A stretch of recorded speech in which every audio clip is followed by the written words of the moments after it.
Ever find yourself wondering about the Star Trek multiverse, its concepts and characters? Do you spend your time thinking about how deep science fiction goes?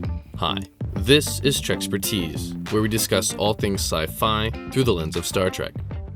In this episode, we introduce a new mini format to the Trekspertise channel that will examine the scientific grounding of fictional aliens. We're going to call this format the Alien Plausibility Review, or the APR. And our first APR will profile the alien. Get away from her, you bitch! Or the Xenomorph from the Alien franchise, for lack of a better term. So, how does an APR work? Easy. We will examine the fictional alien against 6 different categories and provide a score for each category. Does the alien have believable biological properties? Does the alien violate known chemistry in an obvious way? Does the alien generally obey the laws of physics? Does the alien exhibit behaviors that are biologically believable? Does the level of intelligence reflect the evolutionary history and ecological niche of the alien? Points can be awarded for clever thinking and not blatantly copying Earth life. Life force, do you understand us? Also, there is something to be said for presenting the alien well. Even a terribly thought-out alien can be made believable with a great presentation. Which one of y'all is Nebel? Yo, mama! The fictional alien can receive a max score of 1 point per category, with a total possible perfect APR score of 6 points. Points are subtracted in quarter units. So, ready to examine the Xenomorph?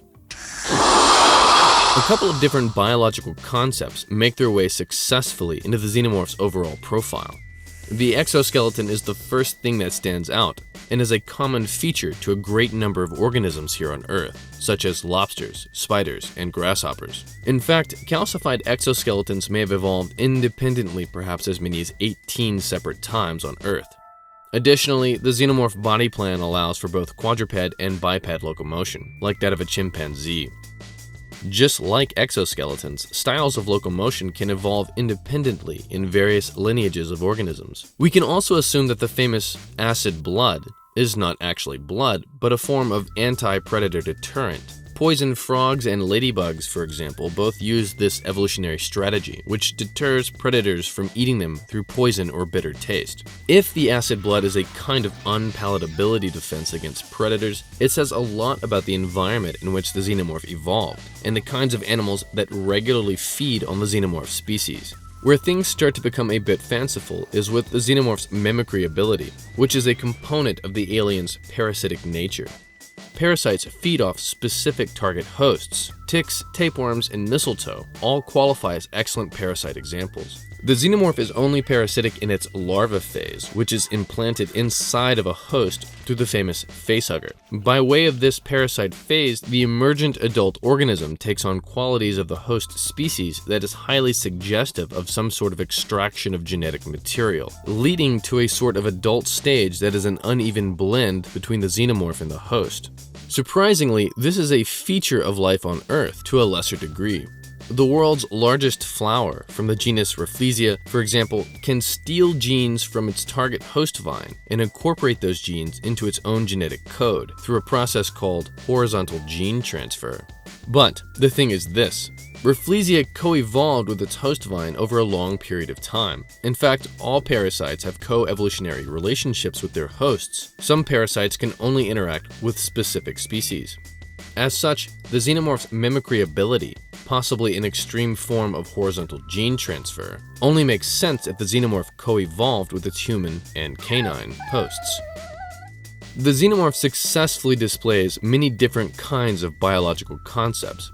For this, we can score pretty favorably. Even the prospect of an alien species exhibiting a hyper version of horizontal gene transfer feels like it could be somewhat plausible. However, given the fact that the Xenomorph appears to have formed a parasitic association with humanity and a dog, without the mandatory evolutionary relationship that comes with it, we have to subtract from the score. Listen to me, you piece of shit. You screw with me one more time, I'll cut you in half. The Xenomorph's chemistry is vague at best, which can sometimes be a good thing because it avoids stepping on any scientific toes. However, one characteristic that does step on one of those scientific toes is the famous acid blood. What is this supposed acid made of? A DVD extra mentions that it might be a form of hydrosulfuric acid, a relatively weak acid, but certainly toxic for most Earth-based life. Other acids can react more strongly to the world around them. Filmmakers added this feature to the Xenomorph probably because they felt acid blood might be terrifying. It is. Perhaps there are acids that exist in the world which are as potent as this acid blood is shown to be. However, we have to subtract a quarter point due to the vagueness of this very specific property. The Xenomorph does not violate any known laws of physics. It does not magically fly, have X-ray vision, nor is it telepathic. There does seem to be an innate awareness between the Xenomorph workers and the Queen, but this can be explained through the use of a pheromone-based communication system, found in several Earth species. Overall score for physics? I won't even take that chance. Just cut it off and You take responsibility? Yes, I'll take responsibility. Get him out of it. The Xenomorph's behavior is both territorial and aggressive, which are elements found in many Earth-based life forms, especially large predators. With consideration to the protagonists of the Alien franchise, having a Xenomorph hunt you is probably a lot like being around a hungry polar bear. There is also a slight collectivity aspect to them, like that of ants or termites. This is called eusociality, and it is an animal behavior that involves large nests, cooperative behavior, and divisions of labor.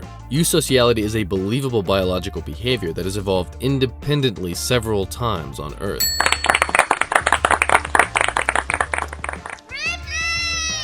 The Xenomorphs display a level of intelligence that is roughly equal to the chimpanzees of Earth. In various movies, the aliens appear to learn about their environment and alter that environment to meet certain objectives, such as to gain access to humans. While realistic intelligence among fictional aliens is difficult to create, the level of intelligence displayed by the Xenomorph species is more suited to the eusociality they seem to have evolved. Cooperative within their hive, yet highly territorial toward outsiders. This style of intelligence is fairly consistent throughout the franchise. What are you doing? Go on! No! The Xenomorph stands out as one of the first serious fictional aliens to completely embrace the rules of biology, as opposed to the kinds of aliens that are endowed with physics-defying superpowers. While many features of the Xenomorph are found in nature, they are combined in an interesting way to form a wholly unique animal.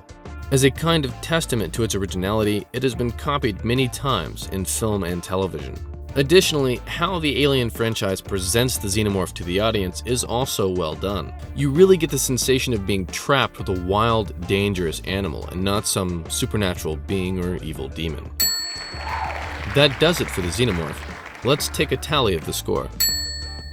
As you can see, overall, the Xenomorph pays attention to the science in science fiction. That's it, man. Game over, man. It's game over. Thank you for watching. If you would like to discuss a different APR score and provide some reasoning for that change, please leave a comment in the subspace below. Additionally, if you like Trekspertise as a channel, subscribe and consider supporting the channel over on Patreon. Thank you.